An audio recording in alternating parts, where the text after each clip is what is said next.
KT Rama Rao గారు please. KT Rama Rao గారు. Speaker sir please. Speaker sir తమరితోని వినయపూర్వక విజ్ఞప్తి సార్. దయచేసి ఒక 10 రోజులు హౌజ్ను పొడిగించండి. 10 రోజులు హౌజ్ను పొడిగించండి దయచేసి. పొడిగించి ఇప్పుడు మంత్రి గారు కోరిన విధంగా ఒకరోజు ఎలక్ట్రిసిటీ మీద చర్చ పెట్టండి. మన మంత్రి గారు కోరిన విధంగా ఇరిగేషన్ మీద చర్చ పెట్టండి. మంత్రి గారు కోరిన విధంగా మిషన్ కాకతీయ మీద పెట్టండి, మిషన్ భగీరథ మీద పెట్టండి. దాంతో పాటు అధ్యక్ష నల్లగొండ జిల్లా అభివృద్ధి మీద కూడా ఒకరోజు ప్రత్యేకంగా చర్చ పెట్టండి అధ్యక్ష. కానీ ఈ రకంగా మధ్య లేచి మళ్ళా డిస్టర్బ్ చేయడం కరెక్ట్ కాదు. రెండోది అధ్యక్ష, మంత్రి గారి వైఖరి ఎట్లుందంటే వెంకన్న వైఖరి, మా ఇంటికి వస్తే ఏం తెస్తావు, మీ ఇంటికి వస్తే ఏమి ఇస్తావు, అట్లున్నది ఆయన వైఖరి అధ్యక్ష. ఆయననేమో అడగదు అధ్యక్ష, ఆయన ఏమంటారు అధ్యక్ష, నాగార్జున సాగర్ కట్టింది ఎవరు, ఇది కట్టింది ఎవరు, అది కట్టింది ఎవరు, అది చెప్పొచ్చాడు. ఆయనేమో డబ్బా కొట్టుకోవచ్చాడు. కానీ సమైక్యాంధ్రలో అన్యాయం జరిగింది కాబట్టే మళ్ళీ 2014 మీరు మాట్లాడండి. అప్పుడు జరిగిన తప్పులు ఎత్తి చూపుతేనేమో ఇబ్బంది అవుతున్నది. కానీ అప్పుడు కట్టిన ప్రాజెక్టులకు మాత్రం డబ్బు కొట్టుకోవడం మాత్రం ఆయన చేస్తారట. ఇంకొక మాట అధ్యక్ష, మంత్రి గారికి నేను కోరుతా ఉన్నా, దయచేసి మీరు హౌస్లో ఉన్నారు, పోయిన సెషన్లో విద్యుత్ శాఖ శ్వేతపత్రం ప్రచురించింది. విద్యుత్ శాఖ వైట్ పేపర్ మీద అధ్యక్ష మంత్రి గారు చెప్పిన దానికి చెప్తున్నా అధ్యక్ష. అరే ఆయన తప్పుదో పట్టిస్తే ప్రజలను మంచిది కాదు అధ్యక్ష. 24 గంటల కరెంట్ ఇవ్వలేదు అని మాట్లాడిండు. ఇదే హౌస్ లో మీ డిప్యూటీ సీఎం చెప్పిండు, అది చెప్తున్నా వినండి, ఓపికగా వినండి. మీ డిప్యూటీ సీఎం గారు ప్రవేశపెట్టిన శ్వేతపత్రంలో నుంచే కోట్ చేస్తున్నా. మీ డిప్యూటీ సీఎం గారే చెప్పిండ్రు, కేసీఆర్ గవర్నమెంట్ లో అత్యధికంగా యావరేజ్ గా 19.2 గంటల కరెంటు, 24 గంటల కరెంటులో యావరేజ్ 19.2 అవర్స్ ఇచ్చినామని చెప్పి మీ డిప్యూటీ సీఎం చెప్పిండ్రు. కాదంటే మీరు పోయి మీ డిప్యూటీ సీఎంతో పంచాయతీ పెట్టుకోండి, ఆయన అట్లా ఎందుకు చెప్పిండో అడుక్కోండి. ఇంకొక మాట, లాగ్ బుక్లు అన్నారు అధ్యక్ష. మేము అంటున్నా అధ్యక్ష, ఇవాళ కాంగ్రెస్ ప్రభుత్వం ప్రకటనలు గుప్పిస్తున్నది, ఎక్కడ చూసినా ఇవాళ మొత్తం కాంగ్రెస్ ప్రకటనలే కనబడుతున్నాయి. అందులో ఏం చెప్తున్నారు అధ్యక్ష, 24 గంటల కరెంటు. నేను వెంకటరెడ్డి గారిని అడుగుతున్నా, ఈడికెళ్ళి మీ సభ వాయిదా వేయండి అధ్యక్ష, బస్సులు అందరం పోదాం, నల్గొండ జిల్లాకే పోదాం. ఈ రోజు ఏ ఒక్క లాగ్ బుక్ లోనన్నా 24 గంటల కరెంటు వస్తున్నట్టు చూపెడితే మేము మొత్తం శాసనసభాపక్షం రాజీనామా చేస్తామని చెప్పి నేను ఆయన అడుగుతా ఉన్నా అధ్యక్ష.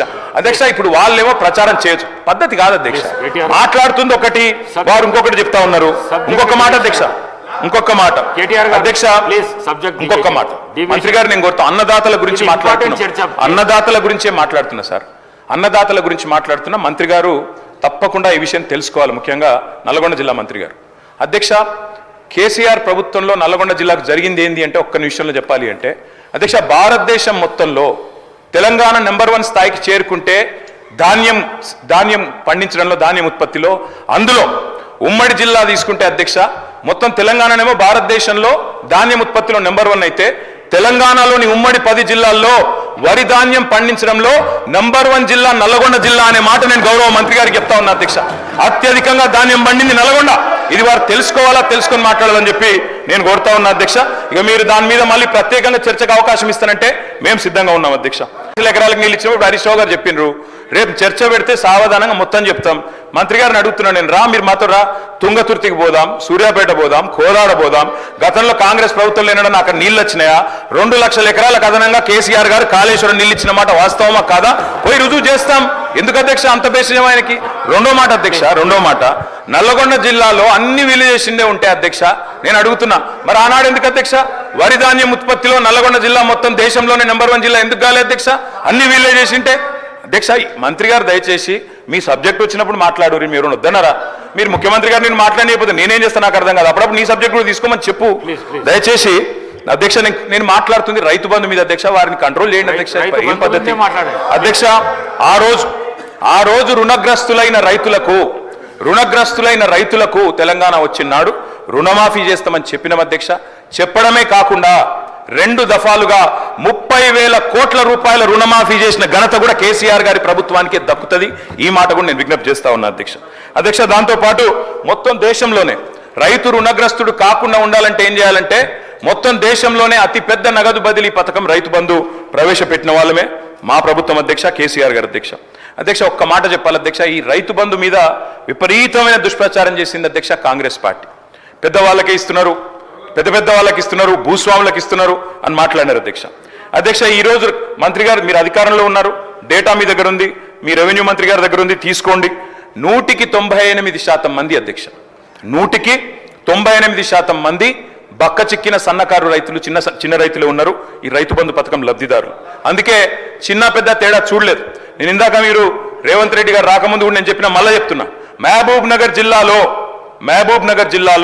30-40 ఎకరాలున్న రైతులు కూడా రైతు కూలీలుగా మారిన పరిస్థితి.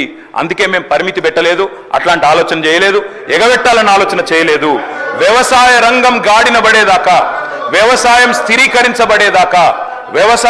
స్థిరీకరించబడేదాకా ఎన్ని కోటి ఆశలతోనైతే తెలంగాణ సాధించుకున్నారో తెలంగాణ రైతులు, వాళ్ళ కళ్ళల్లో వెలుగు నిండేదాకా ఖచ్చితంగా రైతుల మీద కోతలు పెట్టకుండా, రైతులకు పాబంది పెట్టకుండా మేము ఈ పథకాన్ని అమలు చేయాలని నిర్ణయం తీసుకున్నాం. భవిష్యత్తులో కూడా అట్లే అమలు చేయాలని చెప్పి మేము ఖచ్చితంగా ప్రభుత్వాన్ని కోరుతా ఉన్నాం. తప్పకుండా అదే రకంగా చేయాలని కోరుతా ఉన్నాం. అధ్యక్ష, అశోక్ గులాటి, అరవింద్ సుబ్రహ్మణ్యం, రఘురామ్ రాజన్, అభిజిత్ బెనర్జీ లాంటి నోబెల్ గ్రహీతలు, అదేవిధంగా ఐక్యరాజ్య సమితి FAO వాళ్ళు కూడా, ఫుడ్ అండ్ అగ్రికల్చర్ ఆర్గనైజేషన్ మంత్రి గారు, వారు కూడా అభినందించిన పథకం రైతు బంధు. రైతును ఆదుకోవడానికి, వ్యవసాయాన్ని కాపాడుకోవడానికి ఈ తరహా పథకమే మేలని చెప్పి ఆ ఆర్థికవేత్తలు చెబితే, పశ్చిమ బెంగాల్ మన నుంచి ఆదర్శంగా తీసుకున్నది కృషి బంధు పెట్టింది. ఒడిశా మన నుంచి ఆదర్శంగా తీసుకొని కాలియా పథకం పెట్టింది. ఆఖరికి బీజేపీలు బయట చెప్పారు కానీ PM కిసాన్ కూడా కాపీ కొట్టి పెట్టిన పథకమే అధ్యక్ష. రైతు బంధును కాపీ కొట్టి PM కిసాన్ అని పెట్టుకున్నారు, కానల్లా కట్టింగులు పెట్టింది అధ్యక్ష. ఇప్పుడే మంత్రి గారు చెప్పారు అధ్యక్ష, 11 సీజన్లు, 11 కాలాల పాటు 73,000 కోట్ల రూపాయలు రైతు ఖాతాల్లో జమ చేసిన ప్రభుత్వం కేసీఆర్ ప్రభుత్వం. ఆకలి కేకల నేలను అన్నపూర్ణగా మార్చింది BRS ప్రభుత్వం. రైతు విలువ పెరిగింది, రైతు భూముల విలువ పెరిగింది, సాగు సంబరం అయింది. రైతు రందిజి మార్చిన గేమ్ చేంజర్ రైతు బంధు. అదేవిధంగా అధ్యక్ష, ఒక్క మాటలో చెప్పాలంటే ఏం జరిగింది అంటే, 2014లో ఆనాడు కేవలం, ఇది నా లెక్క కాదు అధ్యక్ష, RBI లెక్క, 2013-14లో ఆనాడు 34,30,000 ఎకరాల్లో సాగైతుంటే ఆనాటి ప్రొడక్షన్ 106,86,000 టన్నులు. ఇది RBI లెక్క అధ్యక్ష. అక్కడి నుంచి మేము దిగిపోయే నాటికి చూస్తే 34 లక్షల ఎకరాల్లో సాగవుతున్న తెలంగాణ పంటలు అల్టిమేట్ గా 59.89 లక్షలకు చేర్చినాం అధ్యక్ష. అదే మాదిరిగా భారతదేశంలోని అగ్రగామిగా పంజాబ్ను, హర్యానాను దాటి ధాన్యం ఉత్పత్తిలో నెంబర్ 1 గా చేసిన ఘనత కూడా ఖచ్చితంగా కేసీఆర్ ప్రభుత్వానికి దక్కుతుంది అనే మాట కూడా నేను విజ్ఞప్తి చేస్తా ఉన్నా అధ్యక్ష.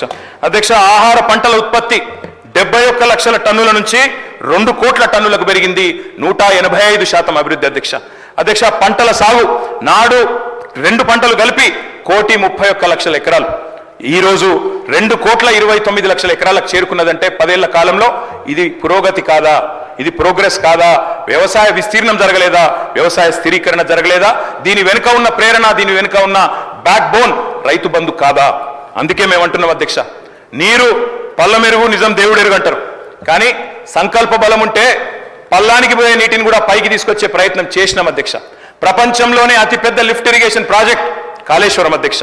అదేవిధంగా పాలమూరు రంగారెడ్డి ఎత్తిపోతల పథకం తప్పకుండా చెప్పాలి అధ్యక్ష. కాళేశ్వరం అంటే తెలుగునోళ్ళు ఏమో మాట్లాడతారు అధ్యక్ష, కాళేశ్వరం గురించి. కాళేశ్వరం అంటే ఒక బ్యారేజ్ కాదు, కాళేశ్వరం అంటే 3 బ్యారేజీలు, 15 రిజర్వాయర్లు, 19 సబ్ స్టేషన్లు, 21 పంప్ హౌజులు, 203 కిలోమీటర్ల సొరంగ మార్గం, 1531 కిలోమీటర్ల గ్రావిటీ కెనాల్, 98 కిలోమీటర్ల ప్రెజర్ మెయిన్స్, 141 TMCల స్టోరేజ్ కెపాసిటీ, 530 మీటర్లకు నీళ్లు ఎత్తిపోసే బృహత్ పథకం కాళేశ్వరం మల్టీపర్పస్ ప్రాజెక్ట్ కాళేశ్వరం. తెలుగునోళ్ళు మాట్లాడతారు అధ్యక్ష, ఏదేదో మాట్లాడతారు, వాస్తవాలు ఇట్లా ఉన్నాయి అధ్యక్ష. నేను వారికి చెప్పేది వీటన్నిటి ఫలితంగా కేటీఆర్ గారు ప్లీజ్ సబ్జెక్టు డివియేషన్ కాకుండా రైతు భరోసా మీద ఎక్కడ డిబేట్ అయినా సూచన సలహాలు. కాళేశ్వరం వల్ల సాగు విస్తీర్ణం పెరిగింది అంటున్నా, పెరగలేదంటే వాళ్ళని చెప్పమని మేము వద్దంటామా సార్ అధ్యక్ష? అట్లా పాలమూరు రంగారెడ్డి ఎత్తిపోతల పథకం, అదేవిధంగా ఖమ్మం జిల్లాలో భక్త రామదాస్ పథకం, వ్యవసాయ శాఖ మంత్రి గారి కాన్స్టిట్యున్సీలో భక్త రామదాస్ సీతారామ ప్రాజెక్ట్, దశాబ్దాలు కరువుతో అల్లాడిన తెలంగాణను ఇవాళ మా 10 ఏళ్ల పాలనలో సుభిక్ష తెలంగాణగా, పాడి పంటల తెలంగాణగా చేసింది ఖచ్చితంగా BRS ప్రభుత్వం అని బల్ల గుద్ది చెప్తున్నాం అధ్యక్ష. సాగునీటి పారకం 2014లో ఆనాడు 62,50,000 ఎకరాలు ఉంటే ఈ రోజు అధ్యక్ష 1,60,00,000 ఎకరాలకు చేరింది, 155% పెరిగింది. అంటే ఇది విస్తీర్ణం కాదా? వ్యవసాయ విస్తీర్ణం కాదా? రైతు బంధు దీనికి వెనకాల వెన్నుదన్నుగా నిలబడలేదా?